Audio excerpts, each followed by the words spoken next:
taking on this role? No, no regret, but it's a big task. I was not ready for that. That's not what I was looking for. Good to see you, Becky, again. And I was concentrating on my work, as I do, on the issues, microcredit, social business, how to transform the economy completely, overhaul the things. In a way, it changes the perspective of the entire world. So while I was doing this, I was designing the Paris Olympic as a social business Olympic, so that it's good for people. It's not just entertainment and so on. And they are very happy to work together to design that. So I was in Paris. I was called back from home that you come back home because this is something happened. You have to take the responsibility of the government. It wasn't just something that happened. The students had hit the streets. Absolutely. And they had demanded your return. Amazing. The students came up, offered their bodies and said, shoot us as many as you want, but we are not going away. You have to leave the country. We have to leave it to the people who deserve to better. And so there's a tremendous outburst against the government. And the students won. The Prime Minister, the previous Prime Minister, she left the country. At that point, I was called to come in to take the responsibility. That's how I got involved with that. The ousting of former Prime Minister Sheikh Hasina, of course, has happened. And there is a palpable anger among the people over the Hasina regime, particularly after some pretty inflammatory remarks from her. Demonstrators just last week attacking her home, or certainly the historic home of her father. How do you mitigate that anger in the short, medium and long term? And can you just talk about the challenges that you do face at present? The first challenge obviously is to bring law and order, because the whole country was up in flame, to get her out of the country so that they can take control of the country from her. Because it's a devastated country. She never held an election for 15, 16 years. She was ruling the country without election. She had fake elections without any voters and so on. Destroyed the economy, destroyed the banking system, and a series of everything. So the people rebelled against it, and that's how it happened. So our first job is to make sure the law and order is established. And then next job is to rebuild the economy, rebuild the society, rebuild the institutions which are completely failed. So this is the process we are going through. In order to do that, we have to go through a process of reforms.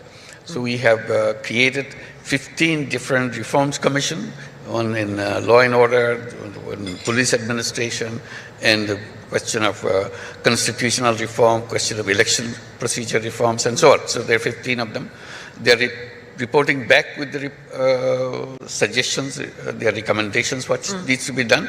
So now we have what we call consensus building commission, so that we go to the political parties and so on, see which are the recommendations all agree, so that we take that as a charter and then implement that and hold an election.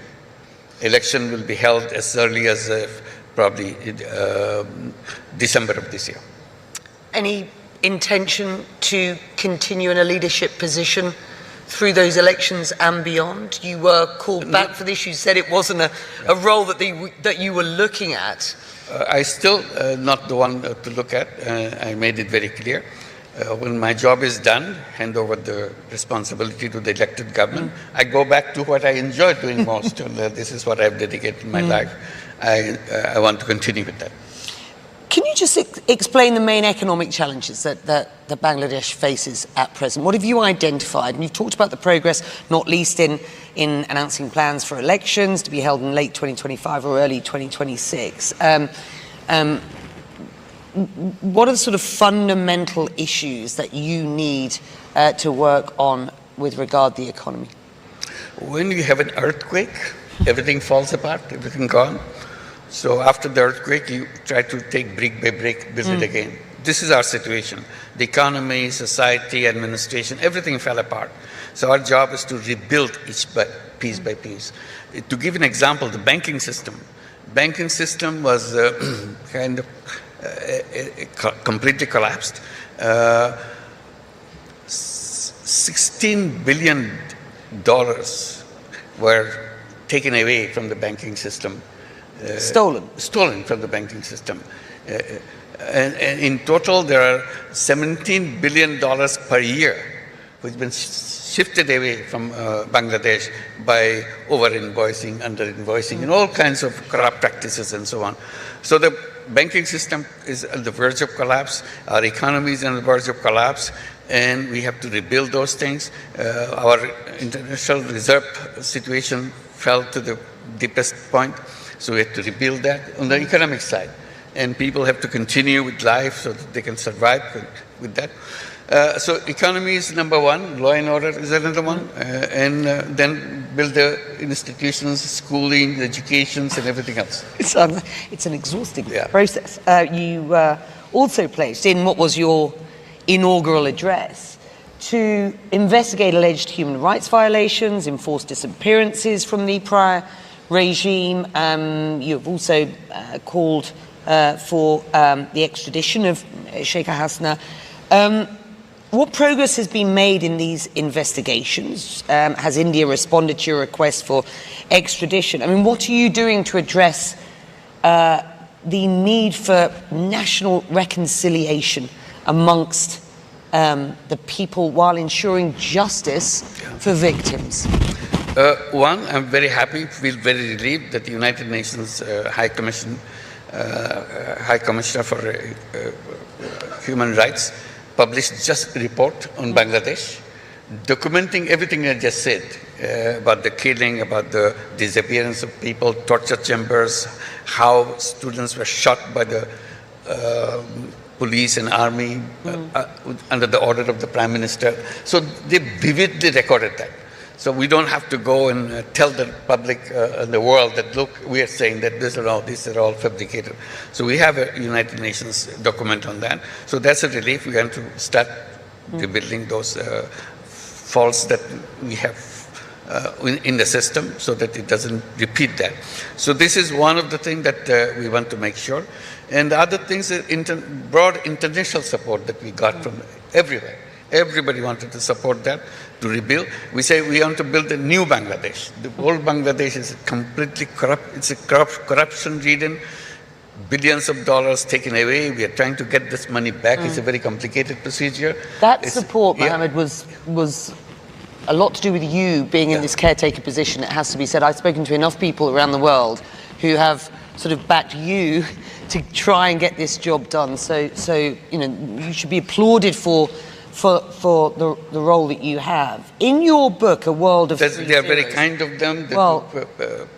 Pay attention to my appeal to them. And it's the work that you and I have been talking about for years in microfinance, and the work that you've won a Nobel Peace Prize for that counts. You present in your book, and we've only got a couple of minutes, and I just want our audience to hear this, A World of Three Zeros. You present a new economic outlook based on an altruistic sort of sense, a world without poverty, unemployment, and carbon emissions. Since the publication of that book, the world has changed. We have a new president in the United States who has adopted a much more isolationist approach. Do you believe that the world is on a path towards an economy that serves, or better serves, human needs at present? I am totally convinced it's possible. It's possible because we want it. Each one of us want it. Since we want it, we have to bring it out from us to make it happen. I say we do business to make money. That's understood all over the world, maximization of profit. I said you do that. And then on the side you have the charity. You give away money. I said there's a third way. This was missing. So I wanted to install the third one. I call it social business. Business to solve human problems without any intention of making money. If you can give away money, I said, why don't you just invest? Make it as a business. Business to solve the problem, like healthcare problem. Healthcare problem can be done in a way, sustainable way, so that you are not doing this health business to make money, but to solve the problem of the people. I raised this question in Corona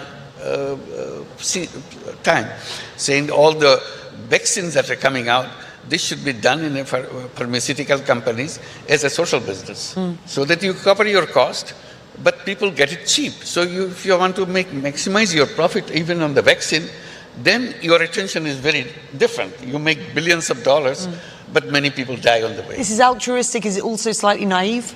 It's not naive. People say, will people be interested in that? I said, of course they will be interested. And how come? I said, yes, making money may be happiness. Making other people happy is a super happiness. You do it, you feel happy. This happiness that is matters. It's not about something else. So I said, there's plenty of technology in the world, plenty of creative ideas in the world, but we're not using it for solving the problems of the people. All kinds of problems people suffer. So why don't you create businesses, like I mentioned, healthcare, education, technology, and many other things. Are you baking that into your economic vision, finally, for Bangladesh and new Bangladesh going forward? Gradually trying to set it up in the education system, so that in the education system we're trying to encourage young people. First decide what you want to be, then you learn in this. If you don't have what you want to be, then you become a job seeker. You work for somebody else. Mohammed, And that's the end of your story. it's an absolute pleasure. It's my pleasure. It's been a long